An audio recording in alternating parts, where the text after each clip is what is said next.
at the headline level, which is going to be worse for the United States debt and deficit? Well, first off, you just put those clips all together in one place, I think, just to get my blood boiling. Like, this is the biggest kind of Oprah Winfrey moment of economics, of free this for you, and you get this, and you get this, and you get this. And we can just see them ratcheting it up and competing on giveaways that literally are making every economist around the country kind of blanch at how the incentives are wrong, the vision is wrong. This is just not a comprehensive economic strategy. You asked a specific question on sort of which plan is worse, and there's no question that so far with the policies that have been released, we've seen a higher price tag on the level of pandering that's coming from former President Trump.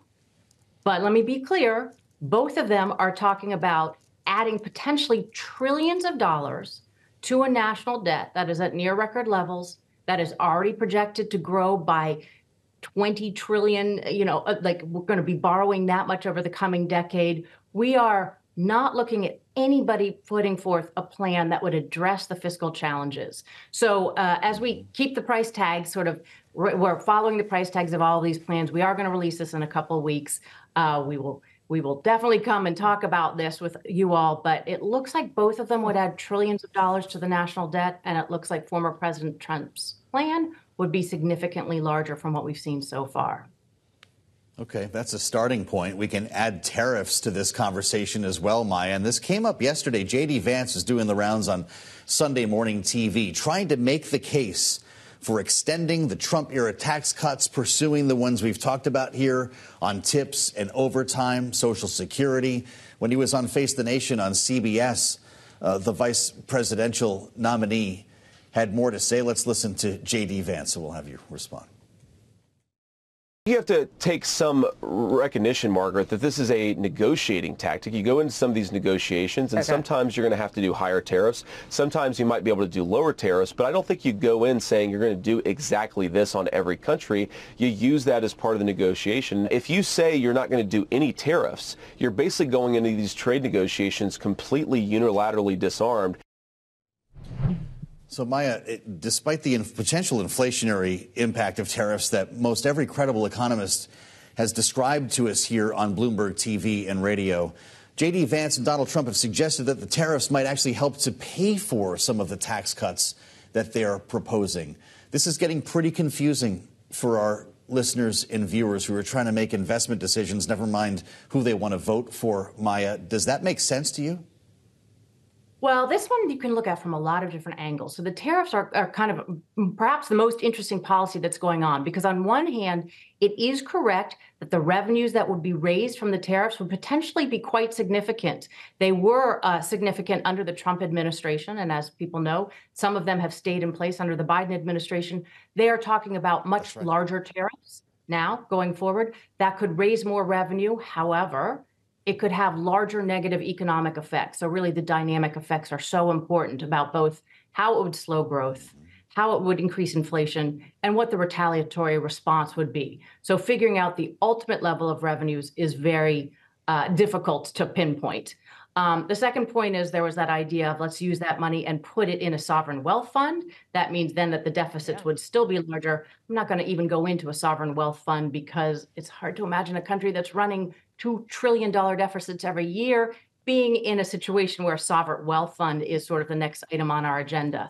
But I think the major point that I think about when I think about this issue, and it's an important one, is that our national security objectives don't necessarily align with our economic objectives. And we are going to see this in many instances, no matter who is president. But as you're looking at things like deglobalization, industrial policy, tariffs, there will be a lot of things that are done in the name of national security that may be bad for growth. So I think we're actually going to need a whole new framework of how you start to evaluate not just the growth effects, but what the trade-off is this good for national security? Is it worth the loss of growth?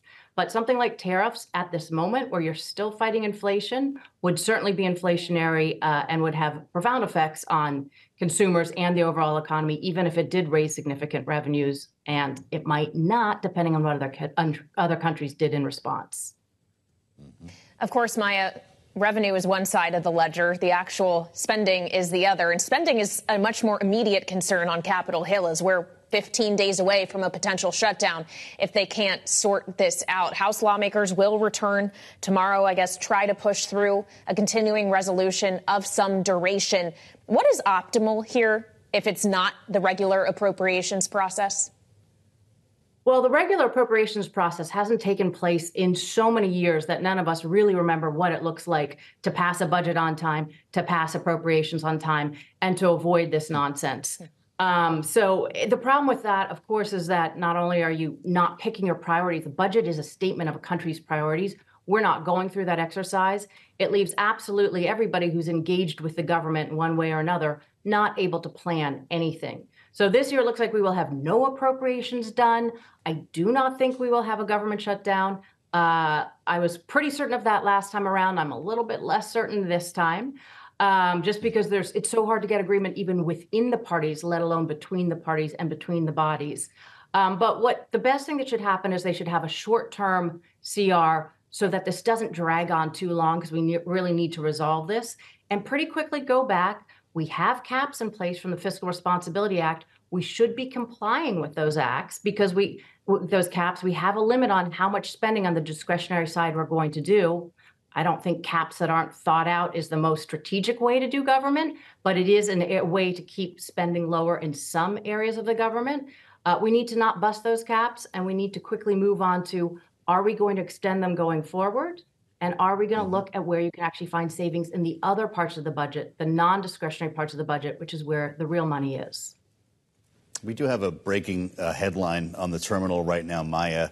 That brings us to the other major story we're following here, a second attempted assassination of Donald Trump. The Biden administration is now officially asking Congress to surge Secret Service funding in what they're describing as an anomaly request. Would that be part of, or should it be, a stopgap budget plan? So, I mean, all of these things that are added to what's going on in the trying to fund the government shouldn't be there, because you should have a simple CR as often as possible and find other ways to pass the priorities. That said, clearly that's something that we need to be thinking about. We need higher levels of security in this really dangerous time. It's quite frightening and really chilling what's happening. And I just kind of want to remind, when we talk about fiscal responsibility all the time, it doesn't mean that you shouldn't be spending new money. It means simply we need to pay for these things. So every priority that people are talking about, no matter how important it is, no matter how many of us think that will be a good use of dollars, it's not just about we need to spend the money. It's also, okay, how are we going to pay for it? Are we going to cut some other spending, or are we going to raise new revenues? We have reached the point where every new spending initiative that comes along, that's not even part of the discussion. And sometimes people think like it's a poison pill to even say, how would you pay for that? It's not. It's just a basic sense of budgeting.